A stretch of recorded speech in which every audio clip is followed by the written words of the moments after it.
Welcome back to Ben Bill's channel. Today we're exploring founder life. Arrived to London Tech Week. Thank you.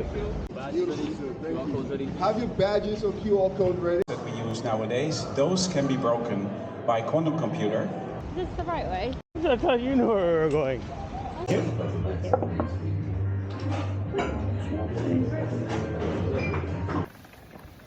So what are we doing today? We're going to run club. Warm up! Warm up, and then we take a quick picture.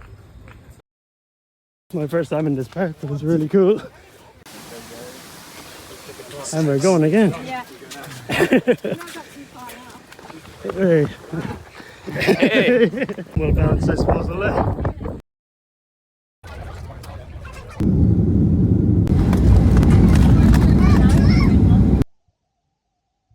So today we're going to head to London for a week and experience the founder's life, the lifestyle, the vibrancy, and the events. The events are one of the biggest things and we're most excited about. And we're also going to try out a few great little cafes and bakeries on the way. So this is just the day before and we're packing to go. So this is a little note we wrote before we went to holidays before we both signed. So for the packing, I've actually added my packing list in the description. So that's something I've refined over a bit of travel that we've done the last few years: Sri Lanka, Southeast Asia, Australia, Europe. So I try and keep my clothes to be linen, cotton, or merino wool. The only things that I find very difficult are like sports shorts or waterproof jackets. So for this, I'm going minimal enough for my gear: shirt, shorts, a couple of t-shirts, and boxers. So this is a little bag that I keep for all the stuff I might need on a flight, usually. Earplugs, sleep mask, I usually keep my AirPods, loop, floss, mouth tape actually, that's been really good.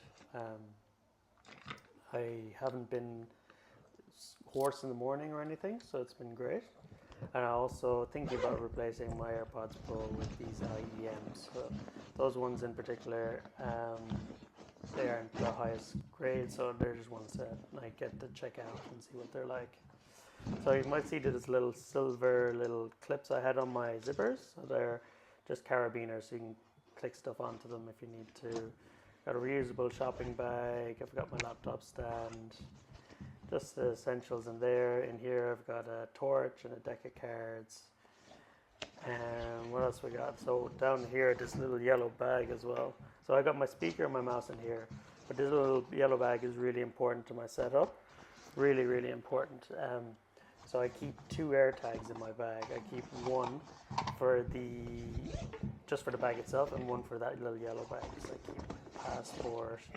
I keep everything in there. I keep all my travel documents: medical, financial, passport, driver's license, everything.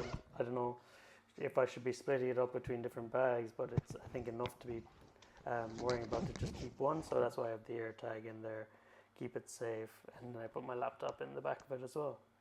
So this is just the morning of the flight. I'm going to take you through my usual morning in as much detail as possible. So I start out each morning routine with a little meditation, something I've been refining over the last period. It works for me, and I usually start with about 30 breaths, just a decent breath, doesn't have to be too deep. And then move on to some box breathing. Breathe in for 7, hold for 7, out for 7, and hold for 7. And I repeat that 4 times at least. And then I've added in humming as well. Humming really just gets everything out of my mind. Like if I try and stop thinking about something or try and clear my mind, it doesn't really work for me anyway. But it's worth a try, and you can't really prescribe how to do that or anything. I think you have to just try for it. But I aim to go for about 30 seconds at a time and take a breath and go again for maybe 5 times. I try to do everything in 5, so it's just an easy number. Then I move on to my journaling and gratefuls. I do 3 gratefuls every day, 3 things I'm grateful for: the opportunity to see a place or anything like that. Then I go in and do a bit of reading. I try to take off my glasses anytime I read, so I'm actually going to have that link down below. But I feel like it makes my eyes worse because they're doing more work when I have my glasses on. More work because I'm short-sighted, so I can see stuff close already. But if I'm wearing the glasses, it's obscuring that. So it's just something I'm interested in, just trying to improve or slow down my eyesight deterioration. Then moved on to writing a post for LinkedIn. Like it says here, I love to do at least 3 a week. I mean, I feel like I just talk about things that I'm interested in, but LinkedIn has just been so helpful. Like a lot of people, they want to help you, they want to help each other. And I think it's just a good platform for it, and I hope it keeps going in the same direction, people helping other people and that kind of way. Comment your link for your LinkedIn, and I'll send a connect as well. Happy to join up and see if we can help each other out with anything. So I think that's the right mindset for this kind of platform. So I then moved on to building my statistical model. So I want to identify patterns in health data, such as your blood work, your sleep data, your sleep and performance, all from your smart tracker. And then the last one would be your diet, to see how it's all aligning. So how I got to this stage where it was by interviewing people in who I thought was a target audience, using just these questions. What were they frustrated about? What would something like this make their life better, and what they think it should cost, with the key here being not talking about my product until they talked about the problem, and using scales to root out the polite no's. So that's like if you see a lot of people are going, oh, four out of 5, like, oh, slightly agreed that it's a good thing, then they're probably just being nice and don't want to hurt your feelings. But it's also can really make you go down the wrong path as well, because you think they are interested. So yeah. Anyway, so so it's an idea that it actually applies to me as well. So I felt like I could jump a few steps, but if you don't have this information, I would say start with a survey that's more general to kind of gauge people's interest. On the subject of it, if you use a smart tracker and get blood work done frequently, I'd love to interview and hopefully refine my product. So if you're interested, they'll have the link down below. This will be the first one. It won't take more than 15 minutes, and I'd really appreciate your help. If I can help you in some way after, I'm delighted to do that. So just backed up all my changes to Git, and Git being an online, like a cloud, just to save everything, and it's fantastic actually for development. And then I check off each part as I complete them. Feels like a little win. Next, we're going to move on to my little workout / morning stretching routine. So I've kind of added pieces to this over time, and I thought I'd just take you through it. So I always started out with a planche push-up. So these are really adaptable. So the further my hands are from the wall when I start, the further I have to push my head to the wall, and the harder it is to do. So you can start on your knees if you need to. You can start with just a push-up if you need to. But it's very adaptable and lets you work out with very little, well, no equipment in this case. So then we move on to thread the needle. So I like to keep my eyes on my hand as it moves through the motions, and I feel like it really makes a difference. It kind of makes me move my body and not just the arm, you know. So I find them brilliant. I usually get a couple of cracks, like that, a good crack off my shoulders and my back while I'm doing it, and I think it's improved my range of mobility. But I find it really hard to quantify all these things, but I know I do feel better after I've done it, and I've been doing it for the last, I suppose, 6 months at least, consistently anyway. Please let me know in the comments if I've butchered one of these, but as far as I can tell, that they are quite in tune with the way they should be done. So then moved on to the cat-cow. So this is, I believe, like, I don't know if this comes from yoga, but it seems to always be incorporated in yoga. the key here for me anyway is to breathe in on the way as your head goes down and breathe out on the as your head goes up. And then we moved on to the Cobra stretch / pose. I like to hold this and just push my hips forward, and then is this downward facing dog maybe? I'm not exactly sure the name of this one, but that helps to loosen up my shoulders as well. Then we moved on to this one. So this is just toe raises. So I try to move just my big toe up and down. Then in 2 sections I go for the next 2 toes, try to move them up and down independently, and then for the last 2 small toes. So I do 1 foot at a time. I try breaking it down as much as I can, and you can progress with this as well.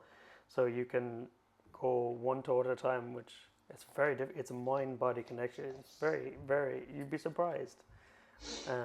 Surprised how hard it is. So then moving on to a Bulgarian split squat hold. So I hold here for 5 seconds on either side, and you can obviously progress this over time, increasing the time or using weight or whatever you need to do to make sure that you're optimally stretching your muscles. And yep. So then we move on to a single leg RDL. So I do 5 of these on either side as well. I feel like it helps my balance so much, even though you can see I'm kind of still jumping around a bit here. But even when we went skiing earlier this year, one of the things they teach you to do is just lifting 1 ski off the ground to help you in turning and stuff. And I was able to do it quite confidently, and I put it down to this stretch for improving my balance and I suppose strengthening some muscles there as well. So a brilliant stretch. I don't know too much more exactly why it's so good, but I know it is good, and it's the standing leg that's doing the stretching as well for anyone who's new to it. So then moving on to these tibialis raises, I try and really accentuate this and feel it in it's like the front of my legs, and like my shin area. Really feel it there, but it really helps my knees, because I used to have some like knee pain before, but it's completely gone since starting this, but also living in a hot country. So hopefully the stretching is helping too. Then moving on to some calf raises, I try to go as far as up onto my toes while keeping my balance. I've seen you can put a tennis ball between your heels as well, which makes it more difficult. So that's also another part to do to this. Then we move on to a bit of upper body stretching. I start in the airplane positions, arms out straight to the side, and then pretend like I'm drawing tiny little tennis ball size circles. I do 5 forward and 5 back. Then we move on to roll out the shoulders. Like, you kind of just move them straight forward and back 5 times each. You can kind of see the way my arms are moving there. It's a good one. Surely, I think I'm improving my shoulder mobility anyway. Lastly, put your left hand on the center of your shoulder blades with the palm facing out. Bring your other arm around and catch it. Hold for 5. So we just landed in London, and we got the train from Stansted to Shoreditch, where we're going to be staying for the week. So it was such an easy journey, no issues with it at all. It was well on time, not overcrowded. It was fantastic, and a great little start to our time in London. Lucky enough, we have the weather as well. So here we're just hoping that it stays around for the week, because we have so many events we're trying to do and little parks we want to go to, and just all that London has in the summer. It's a beautiful place in the summer. Then we arrived into Liverpool Street Station, and we met Anna's brother and went to the Borough Market for some food. I had Sri Lankan, which is one of my favourites, and we took the rest of the day to settle in. Arrived to London Tech Week, so I believe this is where I come in to register at the Olympia. Thank you. It's fairly easy. London's so well connected. And we've got a bit of time before the start of the event, so get the badge, maybe get the lay of the land, and reach out to the people that I'd connected with before the event. So it's a few bits and pieces before we get going. Just got a coffee in Costa, and possibly we'll have a few more as rewards throughout the day. throughout today, I'm going to be talking about why people in my age group are living in different places. And throughout the event, yeah, like this event, it's part of it. It definitely has to be. Coming up, I'm going to give you a tour of the whole event and all the events that we went to for the week.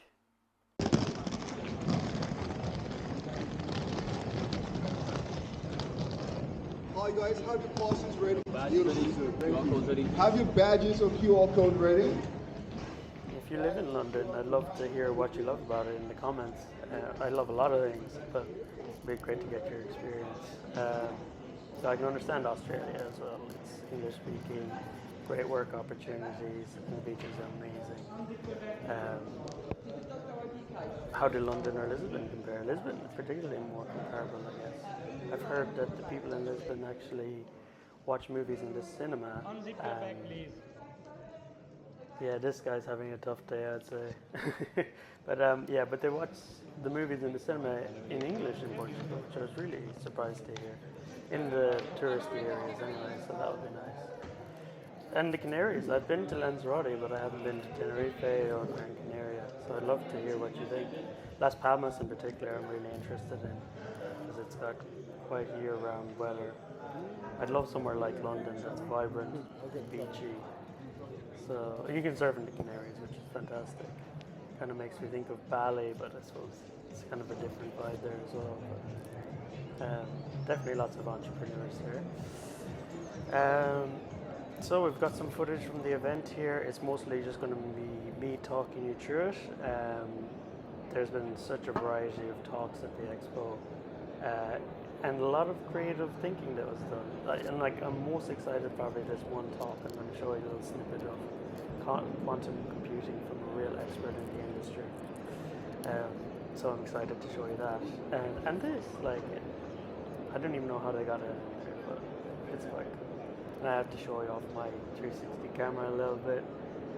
I won't do too much of that, but it's just so much easier for me. And anything I can show you the front, I can show you anywhere, or zoom it out. You might see the train spotting guy, and he does like a planet view. And sometimes I shoot on my iPhone as well, which is also fine, it just doesn't stabilize as well. I didn't realize this in the morning, but AWS had free coffee stand. I would have got one there, but it was too busy for the rest of the day. It's a cool sound sensory thing, so it senses the sound and plays an image. So it was quite cool, but it must have been part of the show itself, because I don't think the company would pay for it to be there. This is the health tech area. I spoke with an investor friend who recommended I go and chat to a few of these people to see how they look at different problems, which was good. I actually met that investor friend using the pre-event, my pre-event kind of connection guide that I learned off another one of my connections, and it's been really brilliant. So I've documented it in the description. It's quite simple, but it's worth a go. The 3 steps are to pre-connect, to shortly explain what you do, and then to set a follow-up if they're interested or in the right area. So the upstairs area here is for the main stage and investor meetings. And also a great view of the whole area as well. So I actually bring you guys up there for a little look around later on. There's kind of breakout areas and stuff like that, so it's quite cool. So you'll see some of the stands actually weren't open here yet, as I was in early to kind of give you guys an unobstructed view. So there's also many countries that had stands about setting up in their countries, e.g. Croatia, places like that. So now this is the health tech area. I actually had a great conversation with that company just to see how they approach customer problems and the areas they think were going to be the biggest for them. In the next few years, you see GSK has been set up here. And I was surprised at the setup of the event. Sorry if that strobing is affecting you. It shouldn't be present with the rest of the video. But most of these are selling products rather than exciting advances. But I suppose that's why people would pay to be there, I guess. So that's all part of these events. But as a whole, I really did enjoy it. But it's just a factor for your notes if you're considering attending. It's quite sales focused, a lot of it. But I would consider attending again, depending on who's speaking at it. But I'm happy to go to another country, try a new one. But some of the designs were really well done on these and eye-catching. I love the greenery. The stands remind me of Brisbane City, where I think you have to replace every meter or whatever of greenery if you take it down. So, and because Brisbane was recently built, like not like Sydney might have been developed like a long time ago, whereas Brisbane has only really kicked off more recently since COVID. So that could probably be a factor, but I think it's also just kind of going by the Singapore standard. You see there's a lot of trees planted in Singapore. It really makes a difference. It's not a concrete jungle like some cities can feel like. So if you have any questions about the event, feel free to drop in the comments. If I can answer anything or help at all, I'm delighted to do so.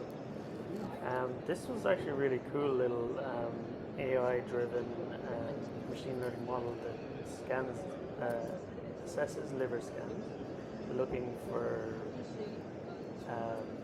growths or tumors or any abnormalities. So I had a good conversation with those people, and it's a food for thought. They're really interesting. So they machine learning on as their first level, but then they use an LLM to give you kind of a printout that kind of tells you exactly what's going on and how it relates in understandable English. So that's an interesting combination. So like I mentioned before, there's breakout rooms and discussion areas up here on the top floor and the main stage as well. So it's such a huge area of the Olympia. I've actually never been to it before, but it was well set up and wasn't overpacked for the majority of the day, but there was a huge turnout. Yeah, I suppose towards the end of it was quite busy. Like here it looks quite manageable. I really enjoyed the day. And you can see the little bus stall again. That was quite jam-packed for the day. It just drew people. It was a genius marketing idea by whoever came up with it. I'm curious to hear, have you been to somewhere like this Tech Week or one in a different country and what your experience has been? Feel free to drop me a message or drop a comment, anything that works for you. Just if it looked the same, if it was the same kind of vibe, salesy, or was it more on the edge of technology, or how was it set up? I'm just curious.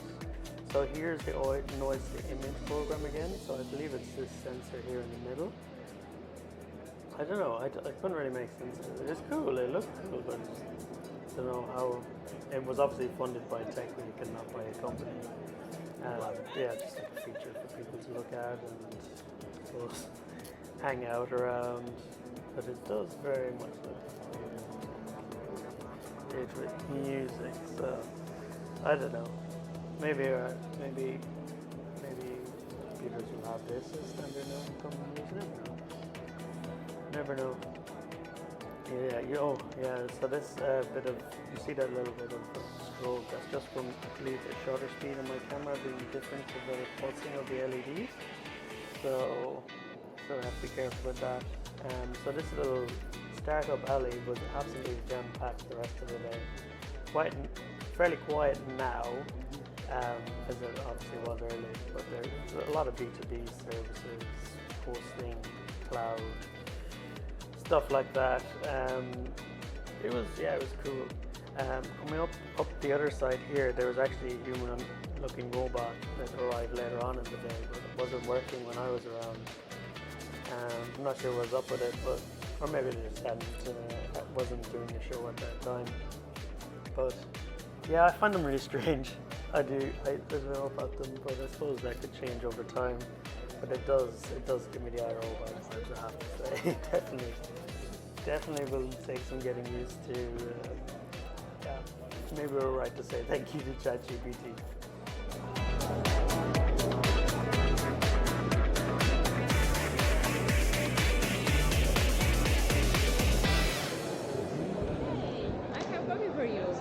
Thank you. It's just drip coffee, like homemade filter. But we are not specializing in that. We are actually providing discounts on software and cloud. So we help companies to optimize their spending by 30-40%. excited to give you a little snippet of a great quantum computing talk here. So if you do have any questions at all about Tech UK, please don't hesitate to either read. In cryptography, breaking codes that we use nowadays, those can be broken by a quantum computer. Of course, not all of them, because now people are working really hard to make codes that cannot be broken by a quantum computer. And of course, this is sort of a rat race going on, super interesting. So that's one application, and then there's other applications. For example, in simulating physics itself. So physics, if you look at it down below at a small level, it's also quantum mechanical. Actually, that's where we learned quantum mechanics from. And so a quantum computer is very suited for simulating physics, whereas a classical computer is not. And so this opens all kinds of new applications, like, for example, perhaps developing new medicines or developing new materials. And I'm pretty sure that a lot of doors will open that are still closed at the moment, and we don't really know what lies behind it. So currently, we are at the threshold of being able to compute things that we couldn't compute before. So there's like beautiful papers out, for example, figuring out certain phase diagrams, sort of properties of physical systems that are really hard to compute on a classical computer, but that actually have been computed already on the quantum computers that we have around now. And we're sort of entering this area where we can compute new things that we couldn't compute before. That's where we are now. We're at a scientific exploration phase, I call it. And a few years from now, that will enter and change into an industrial application phase. We're currently at this sort of exploration phase, figuring out what you can do with quantum computers. Is this the right way? I don't know, I thought you knew where we were going. It was not the right way. Well, now we're going the right way. So this is we're just on the way to a little bakery, trying to find London's best croissants and talking about what it would be like to live on a street like this. It was such a good vibe, this area, so much happening in London, it captivates you. Side note, really cool the way they hug these little bags here that keep them up off the ground. But anyway, back to it. Ideally in the next 10 years, we're thinking like, oh, maybe London could be like a bit of a home base for us as we do a bit of travel. It's so well connected. You can fly to almost anywhere, any capital city anyway, pretty much. Admiring a little kitchen there that was on the downstairs of this, actually, 3-bed place. But yeah, London, lots of concert, well connected, lots of businesses here, great talent pool if you're an employer, great opportunities. If you're working, English speaking countries is so underrated, literally is. And the mild climate, like it's so nice at this time when we're visiting in summer, in June, and vibrant. And the main thing holding us back, it is the beach. People told us you can travel to a beach from London, but yeah, having a car, it's quite hard in London unless you live in an area like this. Like when we lived in Brisbane, we were an hour away from the Sunshine Coast and the Gold Coast, and there was an artificial beach, but it wasn't a real beach. There's something about being able to walk to the beach. Like this was an hour away from us in Coolangatta where we did skydiving actually. But being able to walk to the beach is amazing, and just the sound of it. I took it for granted when I lived in Ireland growing up. I didn't realise what I could be missing. And the mountains as well when I went home, and it was just so nice to look at them going for a walk. My favourite beach experience is probably Sri Lanka. Here, I had so many friendly dogs and puppies. People were so nice. Sri Lanka, I admit it's a spelling mistake, but there's young coconuts too. So refreshing. They're called king coconuts, these ones. The yellow ones, the green ones are different. The king coconuts, they survive better when it gets chilly. But Sri Lanka has so much rain, mountains, high. Food was fantastic. They tried to go all organic, but it failed. But I think there's a good bit of organic. It's just not overpopulated too. But they're two of my favorite places, Sri Lanka and London, completely different reasons. You couldn't live in both year round, I don't think. But then you think of places like Spain and Portugal, which probably have a good amount of things from each of them. Safety, affordability, but you can buy land in EU, which you can't usually in Southeast Asia and East Asia. close to our family in Ireland, in Luxembourg, in England. What do you think? Where do you live? Where have you tried? Are you interested in this kind of content? Have you visited any of these countries?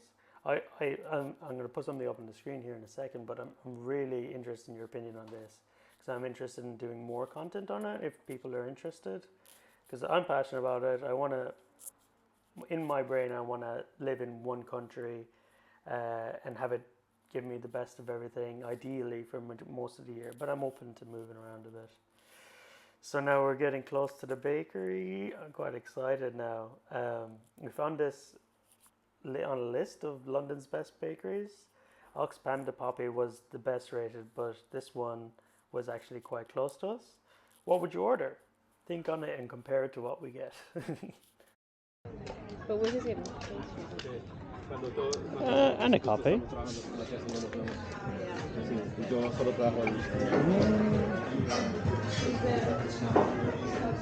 Yeah. Yeah? Yeah.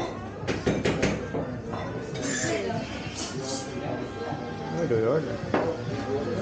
Here, isn't it? Regular croissant for me anyway. Yeah? I'm gonna get a chocolate. Yeah. Ooh, what's that other one? Which one? That one. Hi. What's that one? That one is the honey and smoked sea salt. Oh. It's really good. It's my favorite. Oh. Do you want to get one to share? Yeah. Yeah. That looks really good. Okay.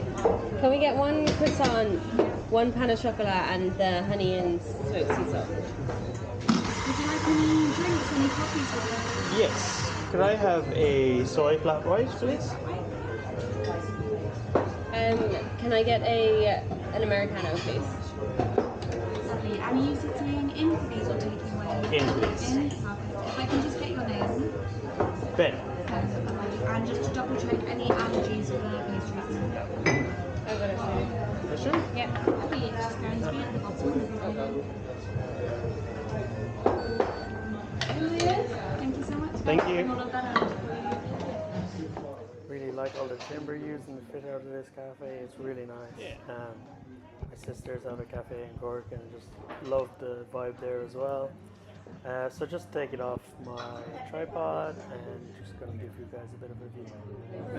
Yeah. Thank you.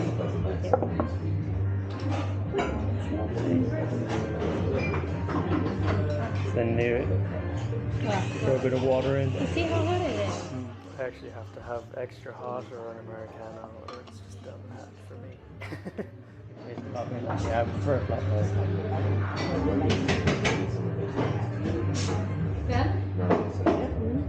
Thank you. Thanks.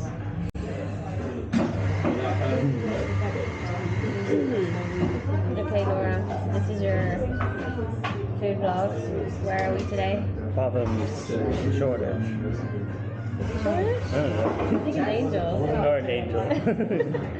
So what do we got? We got a plain croissant, Yes. pan of chocolate, and a honey and sea salt bun. And then we got coffee.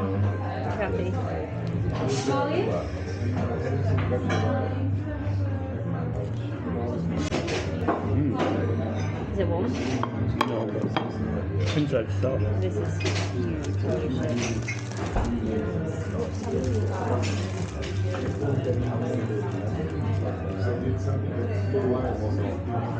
Wow. It's really good. Yeah? Next up, I headed to the Serverless London Meetup. It's a monthly one for developers, back-end developers. And it was really interesting. So there was 2 talks on. There was pizza, there was soft drinks and beer. First one, my AI coding partner, and the second one was cloud security. So a great little evening, met some great people. So what are we doing today? We're going to Run Club. What kind of run club? Founders Run Club. How many kilometers are you doing? 10, hopefully. At what pace? I'm not sure. I think it's 5. I think it's a fast pace. No, then I'm definitely not doing it. Yeah, so there's 3 different levels for it. There's, I think, 5k, 6k and 10k at different speeds, something like that. and everyone gets coffee after in Regent's Park. So we're excited for it. Warm up! Look at those big ducks. Warm up, and then we take a quick picture so that you can have a souvenir. It's just my first time in this park, but it's really cool. And we're going again. Yeah.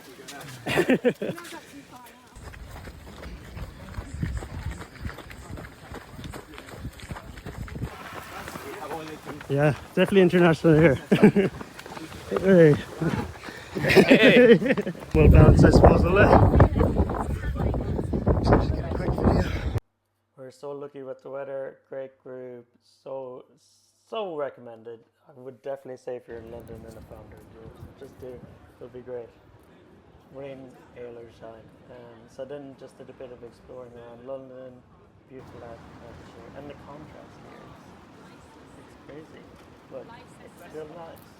In some ways that could be, I don't know, but it's done well. And then just our last day, travel day, bit of veggie breakfast, and trusty Ryanair to get us home. Yes, an amazing week, amazing people, amazing time. We're going to be back in September, so if you're around in September, get on to us. So see you next week, and you're subscribed, right?